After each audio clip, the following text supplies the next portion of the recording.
The House of Mystery presents Inside Writing, the radio show where authors discuss their writing process in all genres.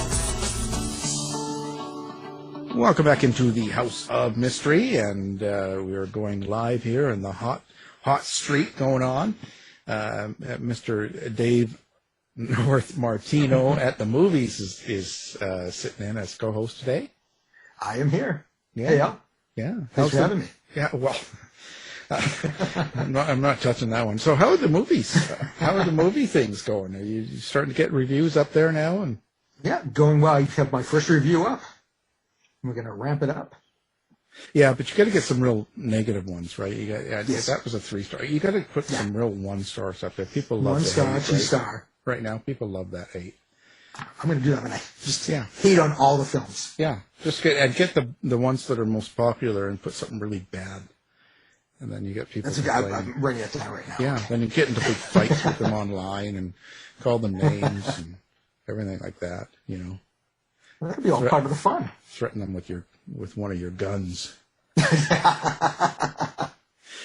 Well, speaking of guns, we've got a writer from Texas. Second one we've had this year. That's crazy. Now, the book that he's promoting, the new book, is called Texas Dead, and it's a Maxie Michaels mystery. And the author is our guest, William Gensburger. Thank you for being here. Thanks for having me. I appreciate it. Gensburger, is that like cheeseburger? It's like cheeseburger. Actually, I used to tell people to spell it like hamburger because otherwise they'd butcher the name totally. You didn't, Yeah. so thank you for that. I appreciate that. And what was the reference about the gun? Oh, well, that's just Texas. You know, I think of Texas as a gun state. Not a bad thing. I'm just saying I think of Yes. You know, Right. I don't know. Although I keep seeing T-shirts everywhere, they have "Come and get it," but they have a picture of a cannon on it instead of a gun. Well, everyone has a gun. You got to get bigger. Uh-huh. So, size matters. Yep, that's true. Size It's matters. bigger in Texas. Yeah, in certain places it does.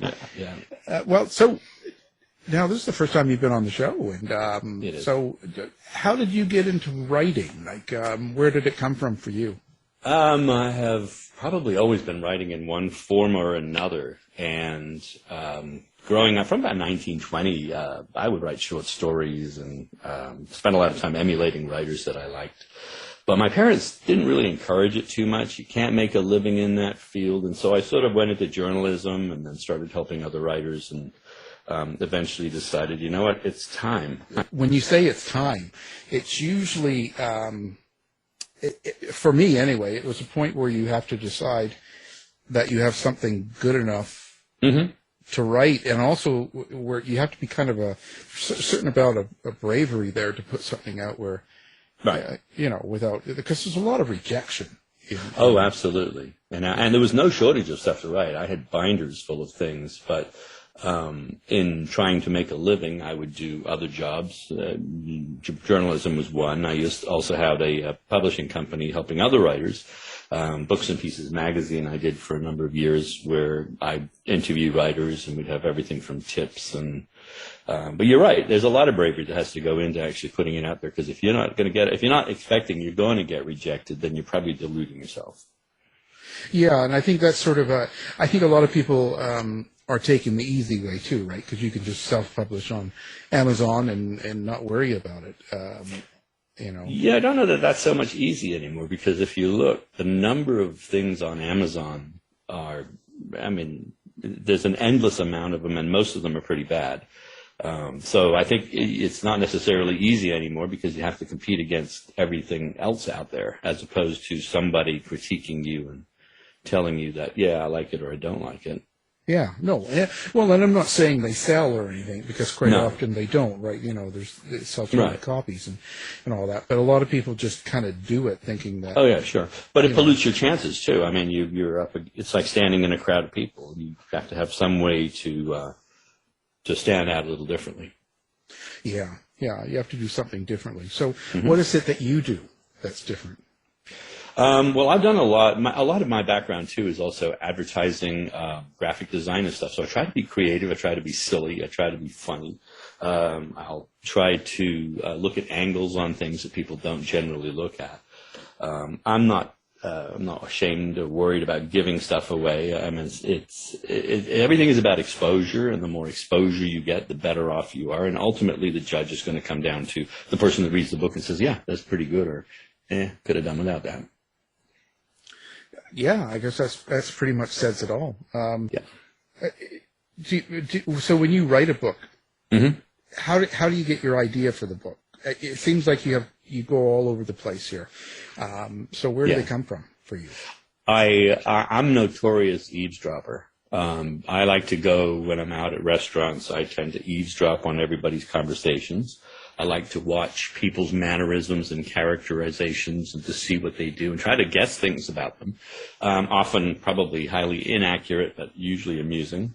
And then from there, either a character or a story idea will generate. That's not where they only come from. Maxie in the book, Texas Dad, she's been around for a while as an idea. She's been floating, and I had her general idea, which I got from somebody sitting in a restaurant about 4 or 5 years ago, who now will probably sue me. Yeah. It was me. I was sitting next to you.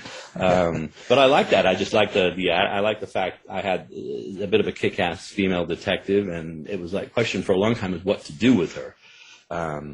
And so ultimately, once I answered that question, then I could get on with actually writing the book. And then it developed from there. So, but as far as ideas, they come from everywhere. I mean, most writers are pretty observant, I think. You tend to watch people more than, you're more of an introvert than an extrovert. Right. So you tend to pick up on a lot of characterizations. Right. And so I'm also a smart ass too, so it helps. Yeah. Oh God. Yeah. I've lived my life. I said that. I swore. I said I wasn't going to swear. Oh, that's lightweight. There's a couple of words you can't say. That's not one of them. Nah, my kid will hit me from behind if I do that. Well, so that's interesting. But when you say you come up get these ideas, so you're the guy sitting in the restaurant that's all by himself, that's listening to other people. No, not necessarily by myself. You don't know who you're with. No, but you're in an airport. You're in an airport waiting for a plane. You're in a restaurant waiting for your meal. You're in a bar. You're in anything. Even in a group setting, you're chatting with somebody who's totally boring, and you're noticing somebody in the corner of the room, the way they move, the way they talk, the way they look, just little things. Because that's what you wind up putting in your book. It kind of makes the character more real. Is the little tiny nuances. Anybody can do dialogue, but you got to be able to sit down and make that character come to life. What is it you look for? But because when you have characters like, let's say in your newest book, like Texas Dad, yeah. So your characters, first of all, where do they come from before that, or is it just that you actually see someone and develop a character by watching their moves? Yes and no. Maxie, as I said, I was from a restaurant, but I didn't know quite what to do. I saw mannerisms, expressions, and just a little bit of dialogue. And it struck me as a dynamic enough characterization that I knew I wanted to use it. So mostly I'm looking for subtleties, I think you could probably say. People, if you think about people that stick out in your mind, let's say a movie you've watched and you love the character. What is it about the character you liked? A lot of times it's the way that they talk, they drawled, or maybe it's some kind of an eye expression or a mannerism. Those are the things that kind of stick out to you the most. The plot's got to be good, obviously, and it's got to keep your interest, but I think it's the smaller details that really cement themselves, that make an audience, whether it's a reader or a moviegoer, really find an affinity with these people. Yeah, or what they look like naked. That could be pretty. That's a horror theme, isn't it? On that subject now, I've solved this TSA crap at the airport. Is you just make everybody go through naked. Yeah. You don't need that detector, right? Right. Nobody would fly. It sure got down on flights, yeah. Yeah. Well, or there would be a few, but the ones that would fly, you wouldn't want to fly. Yeah. Well, that's. But how much of yourself are you putting into this character then? This character, nothing. She's a female detective. She's a staunch Texan, very kick-ass, no BS, but nice sort of a cynical, snarky side, which comes across, I hope. Not much of me in there, other than maybe some views of how people should behave, or how, in little side commentary about something. I'm trying to think of an example I can give you, but like, she doesn't put up with stuff with people. If you don't like her, tell her you don't like her. If you do like her, tell her you do like her. Don't sit there and be wishy-washy, because she doesn't like that. So maybe that's part of me. I don't like that either. I'd rather you just tell me you hate my guts. I might ask you why, but I'd rather know it than have to decipher it. Right. So it does sound like there's a little bit of you in there. I just in that regard, yeah. Yeah, there was usually Although something. I would wish I was more like her. I mean, I wish I'm more kick-ass than her.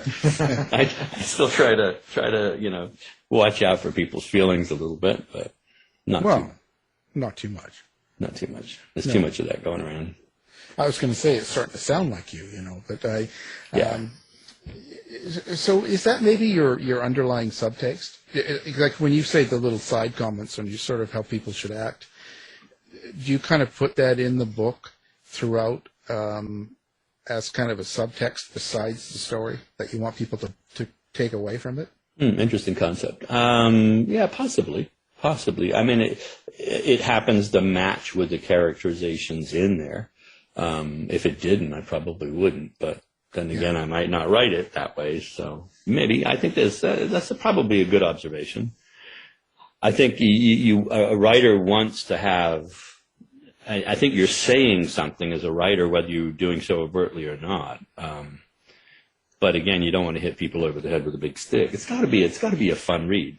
It's got to be a good read that you walk away from and go, yeah, I really like this, and not dwell on, oh, he said this point and I don't agree with that. Right. That sort of thing. Yeah, it's not. It doesn't. You don't want it to be too obvious, or you get called names. No, not preachy, and It's got to be tied in. It's got to be relevant to the character. I used to do a lot of spec screenplays, and they always used to say, if there's a gun on the wall, it has to be used by the third act. And I think that's the same thing with any of those comments. It really has to be tied into the character, otherwise it's pointless to put it in there. Absolutely. Do you hear your characters in your head? Like, I hear voices. That's the running joke. There's medication for that. Oh, I think they'll send it too. But do you have an inner monologue? Do you hear your characters? Is it more images or symbols that you're trying to transcribe when you're writing a story? Or how does that work? I do hear the characters. Usually it takes a little while. You have to, once you get started, probably by the time you get to about page 20 or 30, they sort of evolve a little bit by themselves, and you're actually second guessing what you're putting because you go, the character's not going to say that. For example, Kobe, who's her partner in the book, doesn't use contractions when he speaks. He just speaks measuredly. And so I'm writing, and then it's like, no, it's a contraction. Darn it, it's a contraction. And I go through the book now in editing, and it's like, he said can't do that. Stuff like that. So, yeah, I do hear them, and sometimes it's confusing, but there's medication for that, too. Yes. So you're all hearing voices. I don't get it. We are. We're all nuts. Yeah. Yeah, especially at happy hour. Well, which is all day. No, if that was true, you'd never write. Well, you'd be going, oh, yeah, I feel pretty good. We'll do this tomorrow. That's Dave. There we go, David. That's it. Right drunk, edit sober. Yeah. Well, okay, listen. So I have to say this. So what do you feel? What kind of relationship do you have with your characters? And I ask that because so many of the fiction writers I talk to say things like, if they're like my family, they're like my kids, they have all these relationship concepts that they talk about the characters in their book. Is that how it is for you too? I think you either like or you hate your characters. The principals in this book, I like them. They would be the kind of people, if I went out in a social setting, that I would probably like to hang out with and talk to. I'm not endeared to them. I don't have any qualms about killing one of them in the next book. But did I say that? I'm sorry. No, not a plot slip.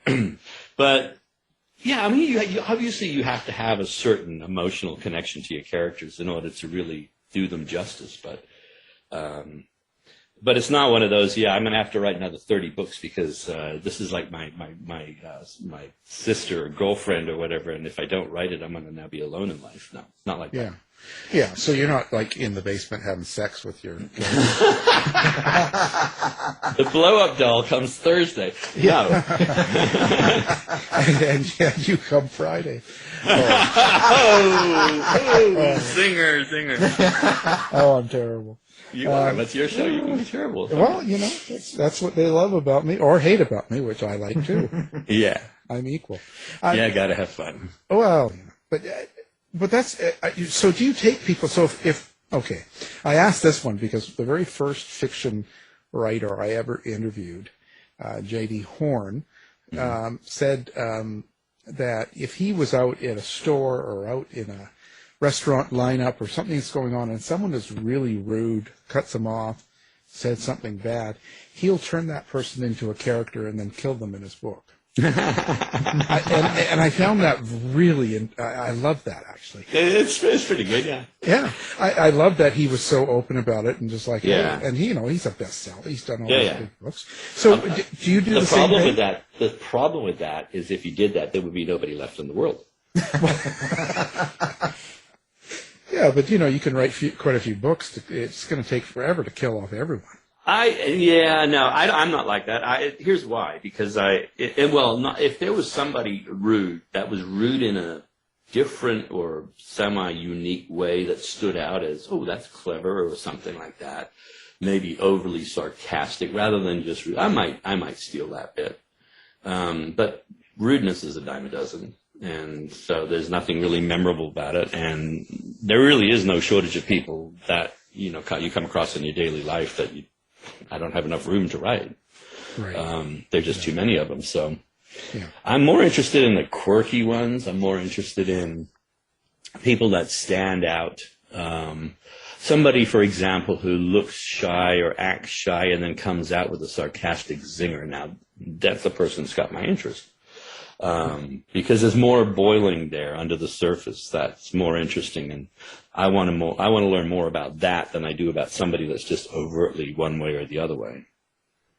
Right. There's usually something smarter or sharper about the person that does that. Well, and there's certainly a lot more in terms of biological background history, personality, personal history, things that have happened to them in their lives. Yeah.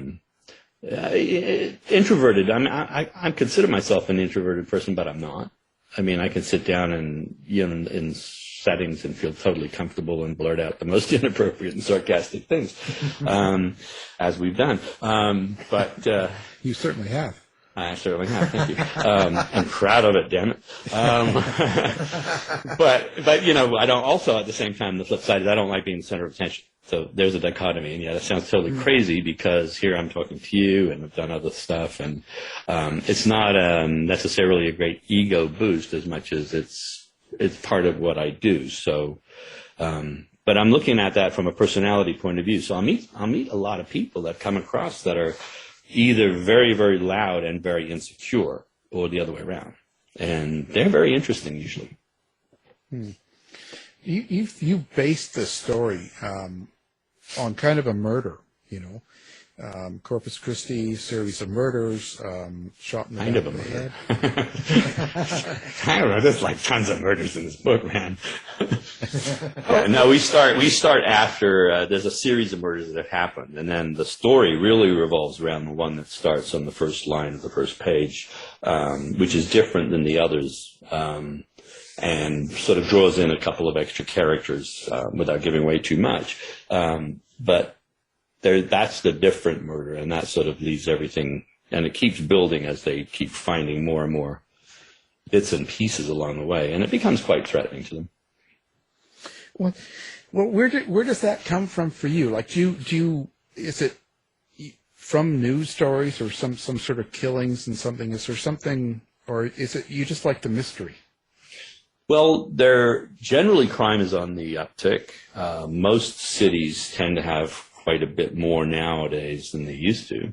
It was a necessary device to get to the one murder that I really wanted to focus on. Actually, there are more than one in this book that happened, but it all starts with the one. Yeah, from the news, but mostly it was a matter of she's trying to solve this mystery, and she meets a relative of the victim who is a reporter, and he wants to solve this mystery. And then you start getting all the backstory. And one of the things that really jumps out is that you will learn a lot about these characters. And I think that's the biggest strength in the book, is that I've had comments from readers who said, yeah, I started reading it and I wasn't sure if I liked it or not, so I put it down, and then I found I had to pick it up again. And I'm like, well, that's interesting, but why? And eventually, by the time they got halfway through the book, they said, I couldn't resist the characters. I had to keep reading to find out what happened to these people. So, the murder part might come from news headlines and stuff like that, but I think the rest of it's driven by the characters. I also wonder too, speaking of murders and some of the heaviness of that, you also infuse your work with humor. Yes. And I was wondering how you balance that out in the narrative. Well, again, it comes back down to the characters. The two characters, Maxie and Kobe, the two detectives, have been detectives together for quite a while. And like any pairings of people, professional or otherwise, you tend to develop a little bit of a pattern over time, and makes it easy to be, quipping back and forth. Like, well, she has a little fun thing she does with him where she accuses him of the murder. And he basically sits there and he knows it's coming, and he knows it's pointless for him to resist. And she interrogates him, and she says, well, where were you at 9 o'clock? And he goes, you know where I was. She goes, no. And basically he says, I was playing poker with you on your deck. And she goes, yeah, but you left at 9:30. And so there's a lot of quips like that. And so the characters, you get into their relationships because it takes away from the brevity of everything else. And I think you need to have that because, again, it goes back to the added realism, making these characters true to life. Well, it's that. So when they say it's a fast-paced, exciting book, it's not that there's a lot of action and killing and beating up and all that. You're talking about more the development of the characters that makes it exciting. Yeah, one of the things that's one of my pet peeves. I know it's a necessity for authors, so nobody slam me down later. But when you read a book, you get into it. Oh, this is great. And then you go to the next chapter, and it's something totally boring that you have no interest in, and you just want to flip the damn pages until you get to the next part where that story continues, right? Right. TV's like that, too. Just when it's getting good, they give you some backstory of the butler coming to clean the kitchen or whatever. I don't do that in this book. So when I say fast-paced, you're going to continue along. And it's not that everything's going at high speed, but I'm not interrupting you with unnecessary stuff that's going to detract from you continuing to read. If I did put the other stuff in there, the book could probably be about 600 pages. Well, that's just too long. Well, aside from that, but it's also why, unless it's relevant to what's happening in the gun on the wall. Unless it's relevant, I don't want to slow you down. I want you to enjoy this, and I want you at the end of it to go, gee, I want more. I don't want you to say, oh, yeah, that was perfect. I'm good now, thanks. No, it's like, when's the next one? So do you ever look back at your earliest writing, or do you ever look back at your old writing and decide you change it or write it differently? I think I burned most of it. Yeah. Well, I actually, in college, had given a copy to a friend of mine who was also a writer, and she kept it. I destroyed it, and she kept it and gave it back to me, and I had to destroy it all over again. But yeah, no, I think as your writing style evolves as you get older and as you write more. Yeah, certainly, absolutely, you want to change it, but why would you? It's done. It's in the past, and it is what it is. I have a book out before this one called Distant Rumors, which is an anthology of 16 different stories about life and death. Different genres, too, within the book. And, there are a couple in there. It's like, I kind of could have done that differently, but it is what it is. Yeah. Yeah. Well, you can always put them in the bathroom, and if they run out of toilet paper. I know, yeah. That's what I always The way price of wood is going, that might not be a bad idea. Yeah. Well, they keep clearing out all the toilet paper, too, at the store. There you go. Just buy some of Gensburger's books. Comes with a free spindle. Yeah, that's right. That's a good idea. Now we're getting there. There you go. You see a promise for the future there. Yeah, soft cover. Mm-hmm. When you write books like Homo Idiotus. Homo Idiotus was a collection of editorials that were in a newspaper over a bunch of years, and sarcastic but interesting observations about life. Like, for example, why in men's bathrooms, how they're discriminatory towards tall men because all the urinals are like floor level. That's true. Yeah, they were just editorials for a newspaper, and they were pretty spot on. I think like one of the ones in there is called "Didn't I See You in Cops?" And that came about because everywhere I went, I kept hearing people, "Oh yeah, my cousin Joey's getting out of prison next week," and everybody seemed to think it was like a really good thing. And so I thought it's going to be a game show, right? Didn't I see you on Cops? Well, you were also talking about writing some nonfiction. Do you consider yourself a natural novelist, natural short fiction writer? Is there one that you like to write over the other? For speed, short is better. But I think novels are, at the end, they're a lot more difficult and a lot more intricate, and you have to keep track of some of the craziest details. But I think they're a lot more satisfying at the end when you get to the end and you after the editing and the polishing and everything else is done. I think the novel form is much more satisfying.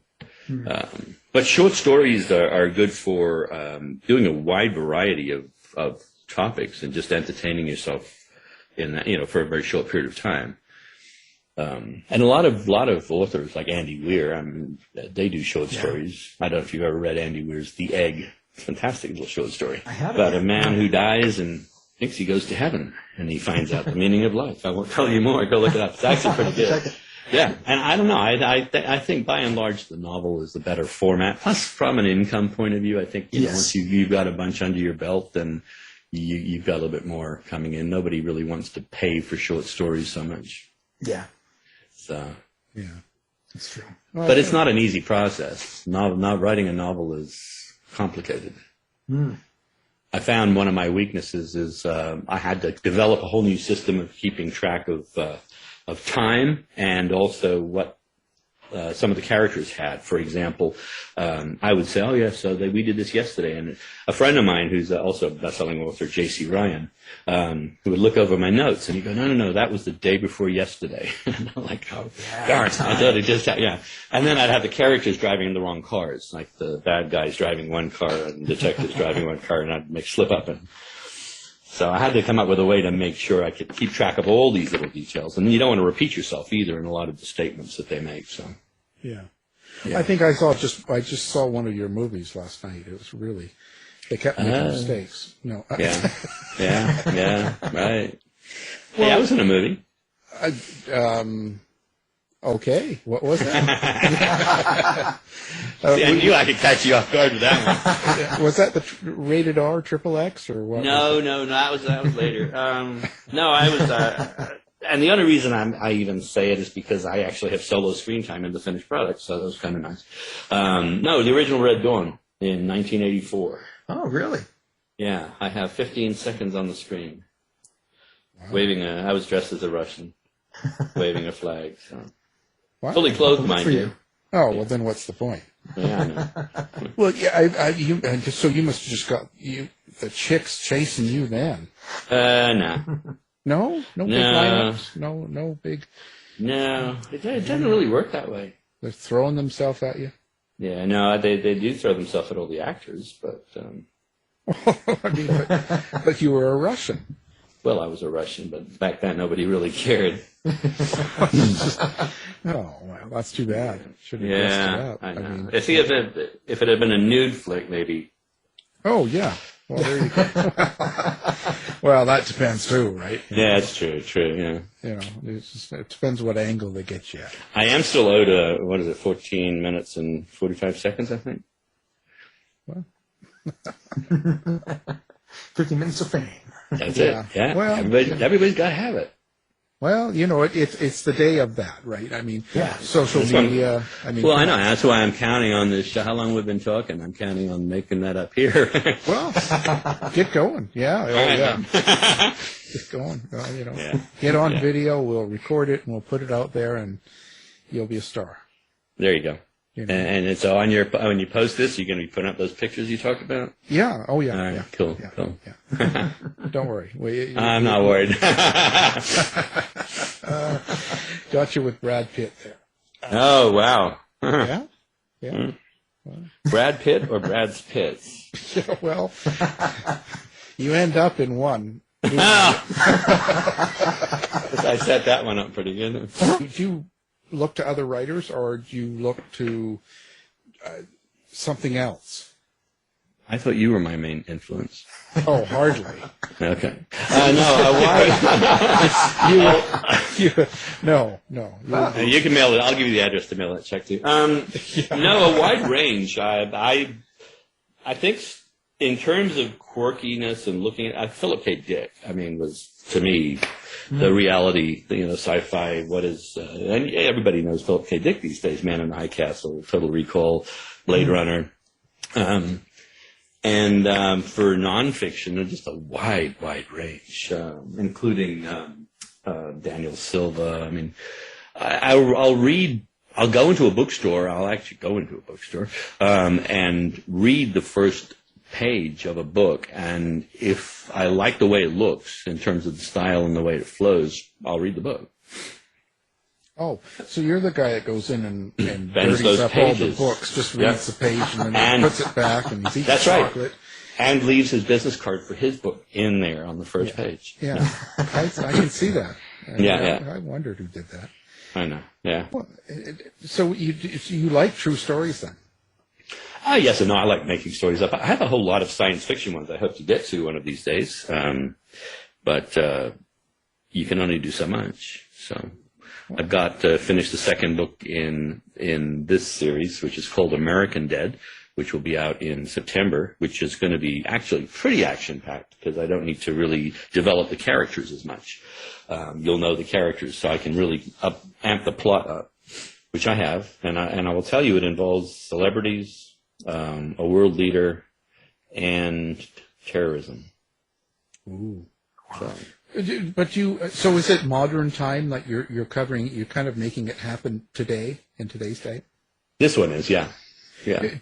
So how do you deal with things that are going on, like the pandemic and the outrage and all the stuff going on? Like how do you deal with that, or do you just stay away from it? That's a really good question. I thought a lot about that one. By the time I didn't include it in there, I subtly may have referenced it, but not by name. And the reason is, at some point, like the pet rock, I think it's going to be not a topic of conversation.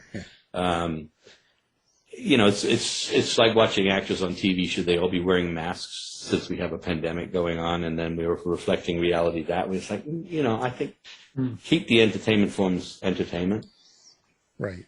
Well, I would say it would be really hard to, because we don't really know where it's going, right? It's not like we're looking back 50 years and we kind of see what happens. Well, we have a little bit of a history in terms of other things like this that have happened. I mean, somewhere down the line, it'll be replaced by something else. A couple of years ago, we were obsessed with what happened to TWA.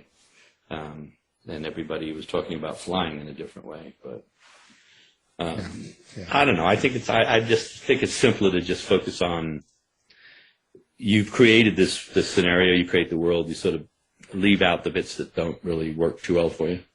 Yeah. Like the kid that was in the news swimming in the pool with the mask on last week.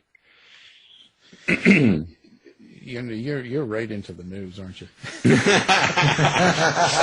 No, these are memes that come across, and I mean, I like some of them. I just have to laugh because it defies description. Yeah. So it's kind of actually, I've seen you on Facebook. You post a few. Yeah. Oh, that's what I do. I want I want them to roll their eyes and go. Yeah. There are a few good ones. I saw a couple today. Yeah, I try. I want people to smile. Yes, you have to. I mean, really, otherwise it's on social media. Yeah, and there's a lot of that. There's enough of that. Too much of it. Yeah, I don't need to be that. No. Dave's on there. If you want some really nasty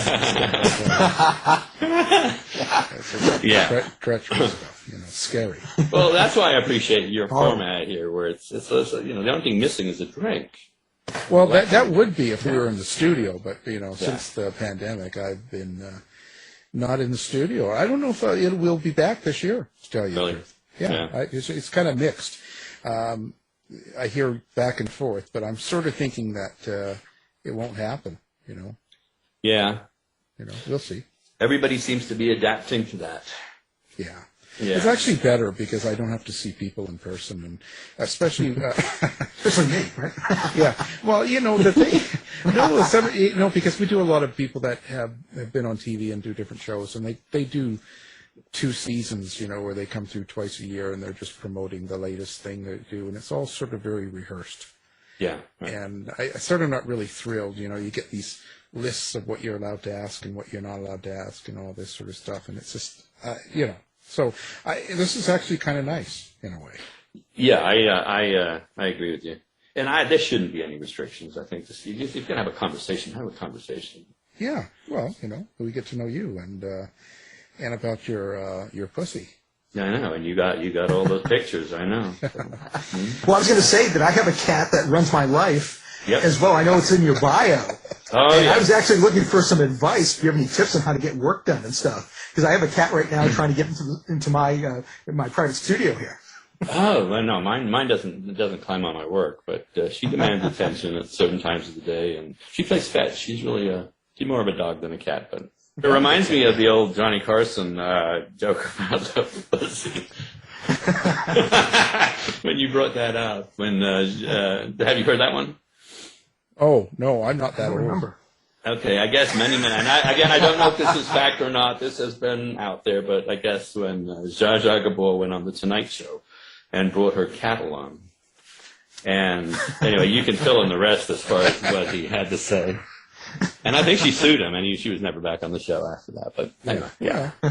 You were diverging, and I thought, oh, where's he going with that? No, never. You never know. No. You're too smart. Hey, I have a good idea for you, though, if you really, and I've started doing this with friends of mine, if you can't get out, and especially when they're in different areas. But you do the live video or FaceTime, Zoom, or whatever at happy hour time, and everybody has a drink, and you basically sit doing what we're doing right now, and everybody can watch each other drinking. It's the next best thing to being there. Not only that, but you don't have to buy them any booze. Yeah, you don't have to worry about someone leaving you with the check. That too, yeah. So when you're writing during the pandemic and during all these weird things going on, does it affect your writing? No. No? You don't think it seeps into it? Like it doesn't make you feel dark or upset? You're just sort of happy and... Well, no, I didn't think about it that way. It took me away from the here and now and into the there and what I'm doing, which was a good thing. So it was a pretty carefree zone. Yeah. And it's not like I'm not giving gruesome murder descriptions. It's not like that kind of a book. So it's not a dark place. So it was a good escape. Reviews. How do you deal with reviews? Like, what do you think of social media and the ability for people to say anything they want, really? I don't have a problem with freedom of speech, but I'll tell you, I have a problem with anonymity. Everything else in my life that I do, I have to register, sign up, take a course, show you my license, whatever. Social media is just one of the few places anybody can say anything because they're hidden. And I think people say things a lot more freely hidden than they would if their identity was there. because you always, in the same way you won't go up to a person on the street and just curse them out to their face, because there's going to be retribution, right? There's going to be blowback on that. So I think that's the downfall of social media. I think if it was more, if you were there as a registered person, I think it would be a lot more, I don't know, what's the word, pleasant. Yeah, civilized. Maybe, yeah, because, okay, I don't mind somebody coming on and telling me, I didn't like your book and I thought the character sucked and you did a bad job. That's fine by me. Everybody's entitled, you're not going to please everybody. But if you got some schmuck who's anonymous and he's sitting there and he comes out with that and every other comment under the sun is just for the point because he wants to be an idiot and then to me that's a total waste of everybody's time. Yeah. Do you ever get those car warranty phone calls? Yeah, no, actually, I never answer my phone. So you never answer your phone? No, I've given up. Yeah. What's the point? Right, you can't fight it. I mean, it's an onslaught, and where they have endless opportunity to sit there, and they're bored, and probably in the parents' basement, and it's like, oh, I'm going to go after him today. Yeah, they're in the basement with their cat. And my cat, their cat. Yeah. They're in the basement with their pussy, listening, hearing voices, and they're going to write to you. Yeah, right. Well, see, in the old days, they used to have to put it in an envelope and put a stamp on it, right? Well, exactly. It was too much work. That's right, and money. Well, there's also a lot of people, like I have a lot of people that send me messages a couple of times a week and to tell me how much they really despise me. And they love the hate you now. Yeah, and it's I didn't realize that you would do that on a regular basis. So they want to be VIP members. I guess because to me, if I hear a show and I think this is really awful or read a book, I just don't buy that person anymore or listen. I just turn the channel. You're watching. Something on TV, and it's like, oh, this is terrible. This must be a Gensburger book, and and you flip the channel, right? Yeah, I mean, but sometimes that's the only validation people have in their life. I mean, Darwin. Yeah, more about themselves, right? Well, there's nothing else in their life. I mean, to them, that's the only measure of satisfaction they get is by being a total prick to somebody else. Yeah. So, do you ever have writer's block, or do you ever sort of get to where, do you have to be in a certain mood to write, or can you just do it any time? When the bottle's empty and I have to go get another one. If you can still. No, I don't get a block. I might get stuck on something in terms of what am I going to do, in which case I'll just switch and do something different. I think it's like anything else, doing is the important part. You keep writing, right? Whether you write a journal entry, write a letter, write a short story, scribble in a notebook. But the act of doing, I think, frees you up because it's a mood. It's a moment in your emotional, week, and it's. Yeah, but can you separate it from what's going on in your life? So, the pandemic doesn't matter. You don't care about anybody else, right? But. but when something's going on, your cat's sick, your cat throws up, and it's like, I'm just saying, no, it's something. The heck with COVID, my cat's got a hairball. She's got my cat. Oh my God, but she got a nail cut. No, but if you, what I'm saying is, there's something that's emotional to you. Can you separate that and still sit down and do writing? Or do you even do that? Do you just kind of do it whenever, at will, or do you organize your time? No, I mean, you write regularly, and usually the same kind of time. But I'll also mix and match. Like I might go to the gym, and then I'll go find a coffee shop, sit down, and write for a bit. Or I find writing in my car, ironically, is very productive. I don't know why, but maybe when I'm perving on all those people, but. Well, if you're driving through the park and with the camera eavesdropping, you never know. I've heard about guys like you, right? Hey, baby, you want to come give me some info? Yeah. Yeah, I could see that. I think you like anybody else. You got any job. You have a good day and you have a bad day, right? Right. But what do you do when you have a bad day? You don't come into work. Now, I guess they did. I guess they don't nowadays, but Mental Health Day. Yeah. But no, I mean, you suck it up and you find a way to get around it. And I just find that inaction is the worst thing you can do because, it's going to just drag it on. Yeah, it's so when you have a cold, you want to sit down and go, oh, I feel terrible. Then you can have your cold for like 7-8 days. Get up and do stuff. Yeah. Go out to the park. Go out to the park. With your bottle and... No, actually, with the cold, what you want to do is you want to go in a crowded place. No, you go in a crowded room and you talk to people because once you've spread that germ, you feel so much better. Yeah, that's true. Yeah, it is true, isn't it? Hey, did I tell you about my contest? I think I did. Hey, I didn't tell you about the... No, come on. Tell the listeners because they're the ones that matter. Right? Well, I wasn't sure if I did already. Anyway, we're having a contest. It's going to start probably next week. And book 2 is well underway. It's called American Dead. It'll come out in September. And I'm going to just be doing a drawing. You just enter, and 4 people are going to be picked to be themselves in the next book. I will interview them so I get all the nuances about their personality correct, so their friends and family will recognize them. And they will interact with the primary characters in the book. So it won't just be like, oh, here's your name. It'll be an actual scene that they're in. So that's coming up. I think that should be fun. Yeah. Well, I just thought about this. So when those 4 people, whoever they are, when they win, yes, are you worried that they'll put on a bit of a show for you when you interview? No, because I kind of know how to talk to people and get info out of them. And whatever, I'm looking for details about just certain things that other family members and friends would recognize, like, Brian picked his nose at a party last week. Something that, will get you to stand out. That's your 15 seconds of fame right there. But it is what it is. I mean, if somebody wants to make stuff up, I guess I don't have much control about that. But well, you should do it in secret. Go enter There's their such life. a thing these days. Oh, yeah, enter their life without them realizing it. Stand outside the window and watch their mannerisms and get character nuances. Yeah. Mm-hmm. Yeah. I know where you're going with this. Yeah, lay in their tub. Or, just hang out in the park. You'll do it. There you go. Right. Right. Well, we've heard that. So where do people come find you? Where do you have like a website or Grindr account, Tinder? No. Wow. Well, it's a free market. If it is a free market, and if they would buy a book on that, I might. Website. Okay. Yeah. Website, very easy. It's MrWriter.com, MisterWriter.com.